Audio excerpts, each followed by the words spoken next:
I'm very happy to be here and to present Lucas Tugener, who is a frequent speaker at SDS, as our final presentation in this room today. And also should mention that he was the most cited SDS paper since 2014, so congratulations for that, if you didn't know that. So a researcher at the Center of Artificial Intelligence. Welcome. Thank you very much. I spent some time the last year playing around with ways to train and run LLMs, not really on the edge, but on school computers, which is very far removed from hyperscalers. Of course, because I'm a researcher, I cannot just do this for fun, so we did some benchmarks, which I will also talk to you about briefly, but I think the goal of this task is to just take you a bit on this journey.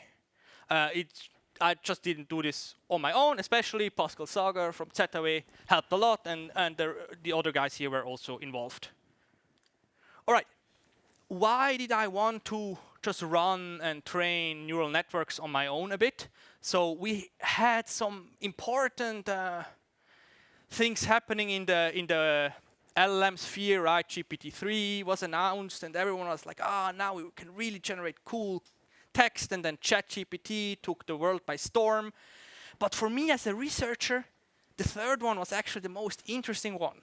Llama 1 was leaked in the beginning of 2023, and then it was the first time that we had access to this really good open model, and there was a whole frenzy everywhere. All eyes were on Meta AI, which also had a lot of implications on the strategy of a lot of big companies, but also there was a ton of innovation around these LLMs. Like really in the beginning, Alpaca by Stanford got a lot of attention. Like, yeah, we can train this LLM to also behave like a chat assistant, and everyone was really excited. So I had to try it out on my own as well. The second reason why I want to talk about these technologies is a little bit the barrier to entry is really high, right? You can either go on-prem, where you have these more like retail GPUs, which are somehow affordable, but if you want to have something server grade, it's really expensive. And if you're not buying like a prepackaged NVIDIA product, you're probably not going to find the H100. And then GPUs on the cloud are even more expensive. So yeah, most of us will work in an environment where hardware is kind of constrained. Okay, but now since we have these open models, there was a lot of innovation around what can we do with them, how can we train them. And here is, from my point of view, the most important, let's say, pieces to the puzzle. We have model quantization, low-rank approximators, which I will talk about a bit more later.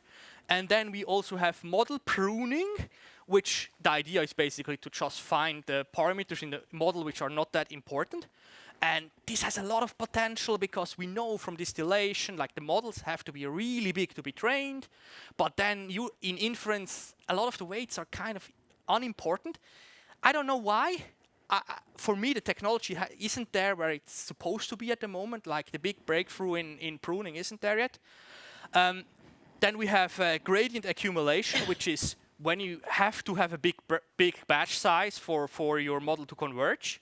Bigger than your GPU allows, you can just store gradients outside of the GPU and accumulate them and then do one update later on, which is helpful if you need to do it, but never do this if you don't have to because it's mega slow. And the last two are a bit in the same vein. Gradient checkpointing and parameter offloading both goes in the direction of just smart usage of CPUs and GPU resources, optimizing this stuff. As long as you're able to run on one GPU, I would also avoid this. If you're in a bigger operation and you're multi-GPU, multi-cluster, and so on, this is going to be a big topic for you. Okay, quantization, very briefly. Right, we all know there's some floating point representation for our numbers, and this takes some number of bits. The standard is 32 bits, and then we can just try and encode our numbers in 16, 8, 4, or 2-bit, and the question is a bit, can we do better than just truncating our data? And the answer, of course, is yes. We looked at three technologies, so Bits and Bytes is a library that encodes your neural networks in this NF4 format, which is a floating point format that is just a bit better suited for neural networks. So we have less fraction, more exponent. This is just shown to be more helpful for neural network applications.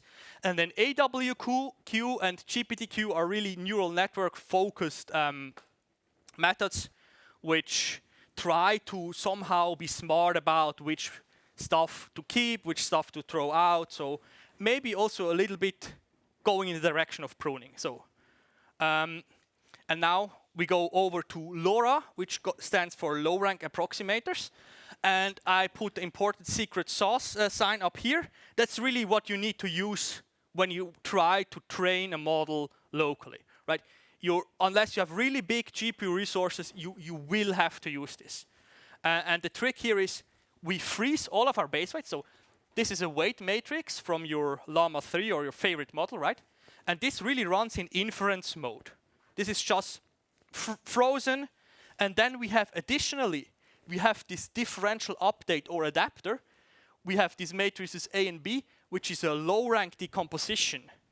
So there's a lot less parameters there, and we just train this as an update. So in the end, these two things can get combined, and we're just able to nudge the model in the direction we want it to go. And yeah, the low rank really means low rank. Like 64 is already quite a high rank. People often use 32. And the rank of such a matrix in Llama 2 was 4096. So it's really low rank. And then really the nice thing about it is once you're done fine-tuning your model, you can fold this into the original weights, store it as merged, and then you really have an updated version of Llama. You don't need any libraries or whatever. It's just a stored Llama model. So that's really nice about this technology. OK, we did some benchmark. Of course, we also wanted to see what can these methods do. We benchmark basically two things, like the computational part, like how much VRAM do we save? Is it faster? Is it slower? And of course, the other thing is, the other part of the coin is model quality. How much do we lose by just training these adapters compared to the full model? Yeah. So the model quality benchmarking we did in two parts. We had this judging LLM as a judge with judge kind of paper, which takes these empty bench questions. There's 80 of these questions. This is this kind of 2-round questions for the model. And it sends the answers off to GPT-4 with some additional prompt and asks GPT-4 as an oracle, basically, which model did better. As a second thing, we also asked eight judges to grade 5 selected of these questions, to just get the human also in the loop and really see, OK, what's going on.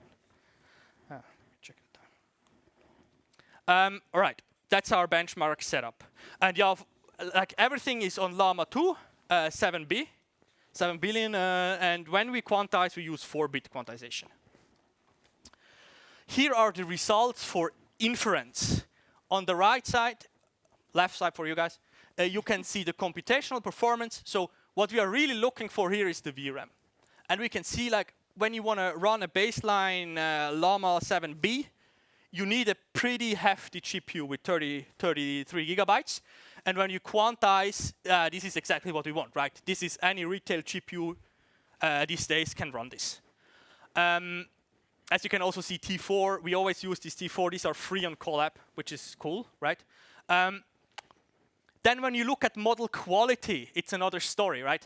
Here we see this automated GPT-4 evaluation. The line on the outside is GPT-4 itself, which it humbly said is the best all the time. But I think it's also really the best. And then all of our techniques are kind of in this circle. And here in the middle, it's just Llama, like non-chat version, which is really bad at chatting. No surprise here. But the takeaway here is no matter how you quantize, and even if you don't quantize, you don't really see a difference here. Like this model is a bit worse here and a bit better there. There's no clear outliers. So the takeaway from the automated evaluation is basically quantization doesn't cost you anything.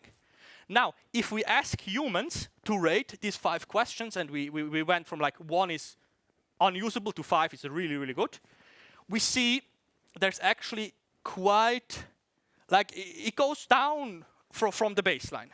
So okay, the quantization works. I mean, yeah, 3.1 is pretty good, but these are really like human evaluations, and we see, okay, maybe we pay a little bit of a price when we quantize. For training, it's a similar thing, right? When we look at the VRAM usage during training, first of all, we don't have a baseline. We don't have a 80 to 100 gigabytes GPU, which we would have to train Llama 7B, like raw. And when we do low rank approximation, we're in the 30 to almost 40 gigabytes range. And then we have quantized LoRa, which is basically putting these things together. We go down again into the space of really like gamer GPUs. And these are just different like flavors of LoRa. Read the paper if you're interested in like these small differences. And we can see again on the T4 we're out of memory unless we go to quantized LoRa. And here, I mean, no surprise, T4s are slow, like it's mega slow, but it works. But it works, right? Again, when we look at the machine evaluation, we see, I mean, no surprise, we're doing really bad at math and coding. We were using this Guancano data set, which has no like coding or math data in there, so there's no surprise there. Really important is we're doing much better than Llama without any chat training. So the training really does something, but again, we cannot really differentiate between the different methods we use. It's like in the automated evaluation, we see, okay, it does something, it's better than baseline. Everything looks like the same a bit, right? If we move over here to the human evaluation, we again see that LoRa is the best, and then ADA LoRa is the second best. There's a typo there. This should be Q ADA LoRa. The quantized versions are, again, a bit worse, and then this Kronecker LoRa somehow didn't work at all, which is not visible up top. I think that's a really important message here. But again, okay, the takeaway here is we can train on a single T4 if we want to, and quantization is necessary, and it hurts us a little bit, but it works. Okay, now we move on to my like main conclusions here. I mean, first of all, like the mission we set out to do was fine, right? We wanted to train our own models, and we succeeded. We wanted to run our own models, and we succeeded on this constrained hardware. Secondly, there's definitely a trade-off, right? This quantization and LoRa, they're not free. We were able to see, especially in the human evaluation, the performance degrades. Here's a thing, I think for Hugging Face this is standard anyways, don't use 32-bit, right? I think that's really a waste. If you are trying to get really good quality, use a 16-bit encoding. 8 is probably fine, 4 feels a bit on the low side. At least it's from my experiences, right? And here, I think that's a really important thing to take away from this talk. If you only take one thing away, like automated evaluation of LLMs, like in its infancy, is already a nice thing to say. Like it's really hard if you think about it, right? We have this random text, and we need to say which one is better, but it also doesn't really work well. So of course, the gold standard here again is looking at these LLM arenas where humans really get answers from true models and compare them and so on. I think that's really where I would go. And I just put this like kind of as a joke. I find it kind of indicative of this issue when Anthropic put out their really good models. They just had like intelligence on the graph. There's not even an indication, like we don't know what it is. It's just like baseline intelligence, which is kind of where we're at the moment with the evaluating LLMs. Okay. Of course, this is also a bit in a bigger context, right? Why would we want to have our own models? And here I have these 4 dimensions where I think we have important information about this. First, I mean, privacy is obvious, right? If you have everything on your machine, it's private, it's fine. The second, capability, to me is also kind of obvious. Like the open source models are getting really good, But I mean, they're not at the level of the APIs. That's pretty clear. So the first two are kind of in each direction one clear goal. Then when we look at cost, then it gets a little less clear, right? You would think, okay, I have my own GPU here and I'm running everything and it's gonna be like only electricity. But the APIs are really cheap when you think about how big the models are. So unless you have really high volumes, I think the cost argument could even go in the other direction and say, okay, we're going to use an API. Because especially if you host your stuff in the cloud yourself, it's really expensive. So this can go either way, I would say, depending on workload. And the third one is fit to task, which is for me also a bit a tricky one. We have seen in-context learning or few-shot learning, how they call it sometimes. And also just prompt engineering is getting really powerful. So you have to have a good local model to outperform this. But sometimes fine-tuning is necessary. We had cases where we had like a non-natural language, like codes, which meant something, which are not on the internet. And then when you have these kinds of cases, of course, you need to fine-tune your model to understand your like internal lingo or whatever. So I think these two are really a bit task-dependent. And now what happened in the meantime? When I was writing these slides, I was like, oh, I'm going to talk about Llama 2? Like, is anyone interested in that? That's ancient history. That's like July 23. So I thought, okay, I'm going to also talk a little bit about what happened and what is interesting to me in the meantime. First of all, I already hinted at the beginning at this. Like, we have so many open models now. I think for a lot of companies, it's almost like a marketing thing. Like, okay, we need to also put out our models. Microsoft and Facebook are really good about it. With Google, you kind of feel like, they're only giving you crumbs, but yeah. But we get a lot of good open models. Then running this stuff has become super easy. When we started, we had to do a lot of code and so on. I also put some code on GitHub where you can just take your free T4 and run this stuff a little bit and see how it works. But just for inference, I would just download some llama.cpp version like Olama or whatever.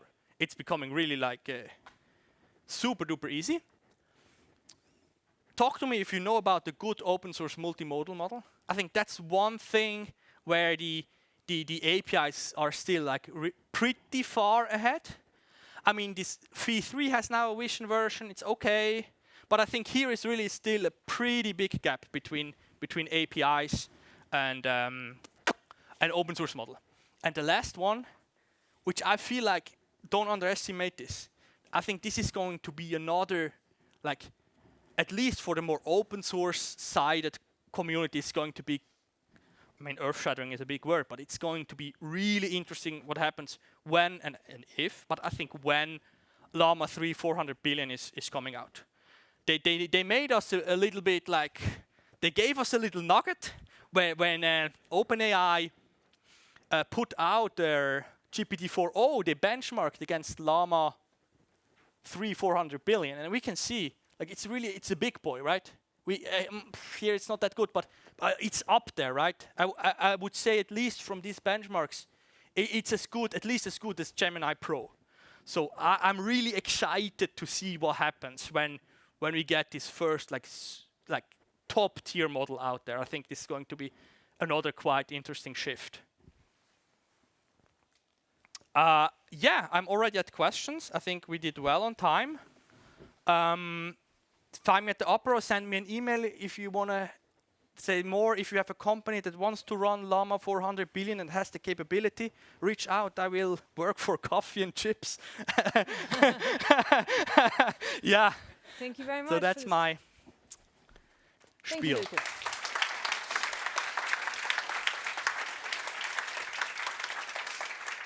So we have time for questions. Yes.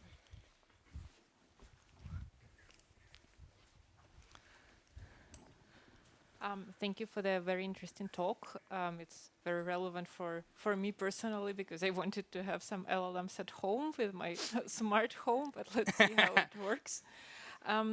My question is, you said that automatic evaluation is in its infancy, but Yes. at the same time we saw several diagrams with some, well, evaluation results.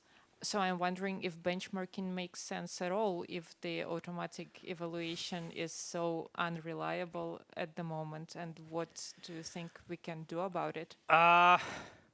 So there were a lot of other talks trying to tackle this problem from a scientific point of view. My personal thing is I wouldn't trust a single benchmark pretty much at all. If you have something like this, you can kind of see, okay, it's maybe a little bit like a meta study, you know. So this I trust a little bit more. But again, yeah, I mean, if you really, and we see this also from the company, I mean, if you really want to know what's going on, you have to do like a manual evaluation. But just for like, let's say, chat purposes, where are we here? Just for chat purposes, I think this is fine. Like, if you don't have a specialized need, just go on the leaderboards and take whatever looks good. Thank you.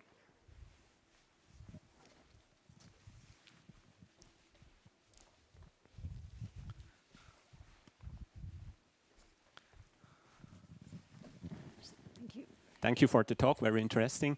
A lot of things happened, probably also in the 15 minutes you talked. Yeah, there are new probably, papers. Yes. I'm very interested in sub 4-bit quantization, like HQQ and others, 1.53-bit and whatsoever.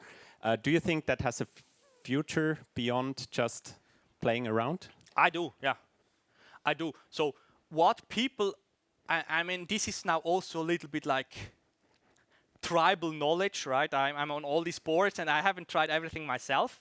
But what people are saying is that when you have a 70B model quantized to 2-bit, it's much better than the 7B model at almost full precision. So I think, especially with Llama 400B, we're going to see very, very hard quantizations.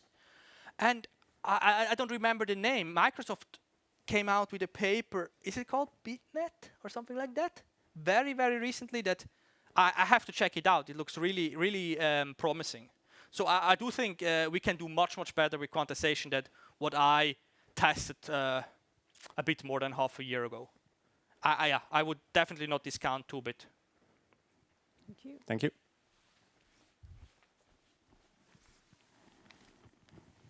Other questions?